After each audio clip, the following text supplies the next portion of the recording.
भिवानी सन city में शतक film देखने पहुंचे सांसद चौधरी धर्मवीर सिंह। आज सब पत्रकार बंधुओं का हार्दिक स्वागत है। आज इस पुनीत कार्य पे और इस थिएटर के पास जो आज एक प्रेस कॉन्फ्रेंस रखी है, उसका मुख्य उद्देश्य है ये है कि हम सब जानते हैं राष्ट्रीय स्वयंसेवक संघ पिछले 100 वर्षों से निरंतर सेवा के कार्य के माध्यम से व्यक्ति निर्माण का कार्य कर रहा है।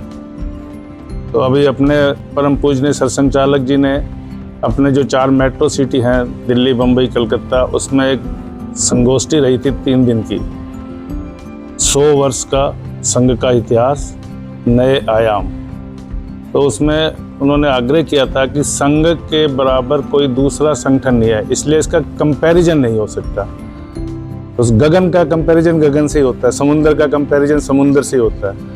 तो संघ के बारे में जो जानकारी है, या तो सीधी सीधी जो संघ के स्वयंसेवक हैं संघ में जो आते हैं उसके माध्यम से, या जो संघ के कार्यक्रम है उसमें हम समाज को बुलाते हैं उसके माध्यम से, या जैसा जिन लोगों ने देखा और पत्रकारिता के माध्यम से जिस प्रकार की जानकारी उपलब्ध है, समाज वो ही जानता है। तो उसकी वजह से कुछ समाज में भ्रांतियां और कुछ मिथक भी प्रचलित हुए। तो निरंतर संघ का कार्य चलते हुए 100 वर्ष का जो ये अपना इतिहास है, उस पे समाज में सही जानकारी, सही तथ्य के आधारित कुछ जानकारियाँ उपलब्ध हो, क्योंकि सभी समाज सीधा सीधा संघ की शाखा में नहीं आ पाता। तो अभी भी 100 वर्ष के कार्यकाल में भी कुछ अभी भ्रांतियाँ रहती हैं। तो उसी बात को ध्यान रख के समाज के कुछ अच्छे बुद्धिजीवी पत्रकार बंधुओं और मीडिया के लोगों ने मिलके एक पिक्चर का निर्माण किया है जिसका नाम है शतक। तो उस शतक के माध्यम से संघ का स्टार्टिंग से 1925 से संघ किन परिस्थितियों में शुरू हुआ और संघ को क्यों शुरू करना पड़ा, ये सारी जानकारी उस पिक्चर के माध्यम से दिखाई गई है। बड़े बड़े महापुरुष उस समय देश में थे, महात्मा गांधी जी, जवाहरलाल नेहरू जी, सरदार पटेल, तिलक जी। तो डॉक्टर साहब ने अपने जीवन में उन सब के साथ कार्य किया। कांग्रेस में रहते उन्होंने सब कार्य किया और बार बार उन महापुरुषों से ये प्रश्न पूछते थे। पिक्चर में भी आप देखेंगे वो सारी जानकारी उपलब्ध है कि भाई अपना देश इतना शक्तिशाली था, इतने ज्ञान विज्ञान का भंडार था, ऐश्वर्य भी बहुत था, क्योंकि बार बार यहाँ लोग लूटने आते। तो गरीब मुल्क में तो कोई लूटने आएगा नहीं, तो यहाँ बहुत ज़्यादा पैसा था, धन था, सब कुछ था। उसके बाद भी हम इतने सालों तक गुलाम रहे, ये सच्चाई है। तो उसका कारण क्या रहा कि हम संगठित नहीं रहे, चेतना नहीं रही, और मुट्ठी भर लोग आए और राज करके चले गए। तो उसने कहा कि यहाँ का जब तक सारा समाज संगठित और संस्कारित के साथ साथ चेतना से पूर्ण नहीं होगा, तो ये कार्य आज़ादी आ जाएगी, लेकिन ये स्थायी रहेगी या फिर हम गुलाम नहीं होंगे, इसकी क्या गारंटी है। तो उसकी गारंटी है कि वो इस समाज, तो वो समाज कौन सा, जैसे जर्मन का लोग कहता है कि जर्मनी है, फ्रांस का कहता है फ्रांसीसी हैं, तो हिंदुस्तान में रहने वाला क्या कहेगा, हिंदू कहेगा। वो पूजा पद्धति कुछ भी हो सकती है, पूजा पद्धति हमारे वर्षों से सबकी रही है।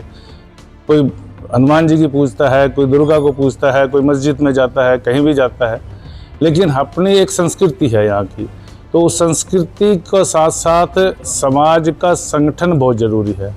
तो कलयुग में संगठन चाहिए। जैसे सतयुग में मंत्रों से महिमा थी, ऐसे द्वापर में युद्ध हुआ और कलयुग में संगठन। तो संगठित संस्कारित समाज ही सुरक्षा की और स्वतंत्रता की गारंटी है। इस बात को गुरु डॉक्टर साहब ने बहुत अच्छी तरह से पहचाना और MBBS करने के उपरांत उन्होंने कहा कि भाई अब बड़े बड़े नेता हैं, कोई कार्य बार बार पूछा कि भाई कैसे करें ये कार्य संगठित समाज, का अभी समय नहीं है। तो डॉक्टर साहब ने कहा कि ठीक है, फिर मैं ही करता हूँ ये कार्य शुरू। और फिर उन्होंने मन बनाया कि नहीं, अब समाज को नई दिशा, नया परिवर्तन करना है, तो नए सिरे से कार्य करना पड़ेगा। और उन्होंने फिर छोटे छोटे बच्चों के माध्यम से ऐसे एक खेल मैदान में ये कार्य शुरू किया और 1925 में संघ का कार्य हुआ। और उसी माध्यम से धीरे धीरे वो बड़े बच्चे हुए और फिर अलग अलग स्थानों पे 40 तक पूरे देश में 1925 से लेकर 1940 तक वहाँ के जो संघ के शाखा के माध्यम से जो राष्ट्रभक्ति से पूर्ण व्यक्तित्व तैयार हुए, उन्होंने कहा कि हमें बताइए जी क्या करना है। तो पूरा अपना पढ़ाई भी बाद में भी करी, कुछ पहले करी और अलग अलग स्थानों पर गए। और इस प्रकार से पूरे देश में राष्ट्रीय स्वयंसेवक संघ ऐसा एक कार्य खड़ा हुआ। पहले कोई नाम नहीं रखा, सीधा मैदान में खेलते थे, सारी चीज़ें पद्धति वाइज धीरे धीरे आएगी। तो ये सारी जो चीज़ें हैं इस फिल्म के माध्यम से आप सबको जानने में मिलेगी। और अभी जो समाज में कुछ प्रचलित ऐसी भ्रांतियाँ और धारणाएं, उनसे भी निराकरण में आप लोगों को सहयोग भी मिलेगा और आपको जानकारी में आएगा, तो फिर समाज में भी एक अच्छी बात जाएगी। और समाज के हर व्यक्ति को ये फिल्म देखनी चाहिए, ताकि जो अभी, क्योंकि 100 वर्ष में संघ के बारे में इतना प्रचार भी हुआ, कुछ नेगेटिव भी हुआ, कुछ पॉजिटिव भी हुआ, तो संघ के बारे में जानने की सबकी क्यूरोसिटी है और पूरे विश्व से भी लोग आते हैं। और परम पूजनीय सरसंघ चालक जी ने कहा है कि अभी कुछ विदेशी भी हमारे पास आते हैं, वो कहते हैं कि जो आपका जो कार्य है उन्होंने कहा बहुत अच्छा है, प्रशंसनीय है और ऐसा संगठन हमारे देश में भी होना चाहिए। तो उसी बात को ध्यान में रखते हुए ये फिल्म के माध्यम से आप सब देखेंगे, तो समाज इस फिल्म को देखे और फिर ध्यान करे कि हमारे जो बच्चे हैं हम कहाँ जा रहे हैं और अपने देश के लिए किस प्रकार से हमारे जो पुरखे हैं उन्होंने कुर्बानियाँ दी है, कितनी मेहनत की है, प्रतिकूल परिस्थितियों में भी किस प्रकार से उन्होंने संघर्ष करके देश की रक्षा के लिए, देश के लिए अपना सब कुछ समर्पण किया। इस फिल्म में ये सारा कुछ दिखाया गया है। तो आज सब आप लोगों को इसलिए बुलाया कि फिल्म एक बार देखिए और समाज के साथ और समाज सभी मिलके इस फिल्म को देखे। लगातार ये फिल्म चल रही है। 19 तारीख को ये फिल्म अभी इस थिएटर में रिलीज हुई। अब क्या कारण? अभी मैंने जैसे जानकारी दी ना जी कि समाज, संगठित समाज और चेतना से पूर्ण समाज ही देश की स्वतंत्रता की और रक्षा की गारंटी है। और संघ के बारे में कुछ भ्रांतियां हैं, तो संघ है तो देश सुरक्षित है ऐसा समाज भी महसूस करता है। तो समाज भी अपना कर्तव्य को ध्यान में रखते हुए ये फिल्म देखे और उनको ध्यान में रहेगा कि हमारे पुरखों ने किस प्रकार से आज़ादी भी ली है और इसको स्थायित्व रखने के लिए हमें क्या क्या करना चाहिए, हमारे बच्चों में कैसे संस्कार जाने चाहिए। ये सारी बातें अगर देखनी है तो इस फिल्म के माध्यम से ज़रूर आपको मिलेगी। आरएसएस देश का बड़ा संगठन माना ऐसा ही ये बड़ा विषय है। रजिस्ट्रेशन तो अपना जब पूरा हिंदू समाज है उसका सबका रजिस्ट्रेशन है तो शाखा में आता है और रेगुलर है। हमारी कोई पत्रक भी नहीं है इस मामले में। तो जो आपके अखिल भारतीय अधिकारी हैं वो कई बार ये प्रश्न आ चुका है, वो जवाब दे चुके हैं इसका। तो उसमें रजिस्ट्रेशन क्या है, हिंदू समाज या मंदिर में जाते रजिस्ट्रेशन कराना है, किस लिए कराना है, तो वो कोई विषय नहीं है। संघ 100 साल हो गया, हम चाह रहे थे कि 100 साल हो ही ना। समाज में जो हम एक लक्ष्य लेके चले थे कि सारा समाज संगठित हो और देश के लिए सब काम करें, उस भाव को लेके चले थे। कोई संघ अलग से एक टापू नहीं बनना चाहता, सारा समाज का है संगठन। और जिस दिन सब समाज में जागृति आ जाएगी तो संघ समाज में विलीन हो जाएगा। इसी भाव को लेके काम कर रहे हैं। तो सब को अपना अपना जो कार्य कर रहे हैं उसको पूरी निष्ठा ईमानदारी से करें।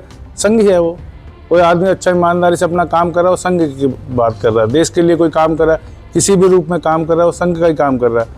वो एक रचना में काम करेंगे तो उसका रिजल्ट जल्दी मिलेगा, ये भाव है। कब तक का लक्ष्य लेके समाज जागरूक हुआ तो कब तक का लक्ष्य?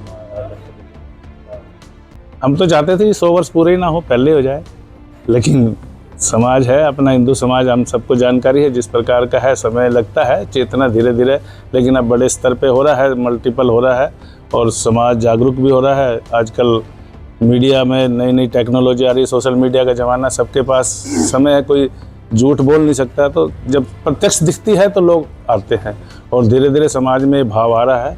तो जल्दी होगा। जैसे वो मंजिल पाते हैं ना, तो जब 5 किलोमीटर 4 किलोमीटर तो बड़ा समय, और 1 किलोमीटर है वो बहुत जल्दी हो जाता है। तो उसी स्पीड से जब मल्टीपल काम हो रहा है, हर क्षेत्र में काम हो रहा है, उसका प्रत्यक्ष अनुभव भी आप लोगों ने महसूस भी किया होगा। कुछ चीज़ें दिख भी रही, कहीं नहीं है, कहाँ है ये? अनेकों देश में अनेकों देखो, आप कोई चीज़ अगर एक घटना हो जाती है, होती होगी एक घटना, उसको आप एग्जाम्पल कोट करके पूरे समाज पे नहीं ला सकते। ये अपने अंदर की भाव है। अब समाज समरसता समाज, हम एक ही प्रभु की संतान है तो सब एक ही हैं।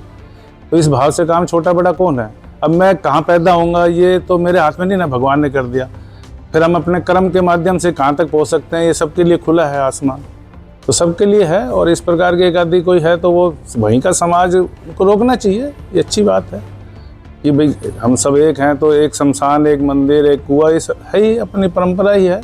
ये बीच में किन परिस्थितियों में आ गई, कैसे आ गई, तो उसको हम सब ने ही मिल के करना है। एक लोकल घटना कहीं हो गई तो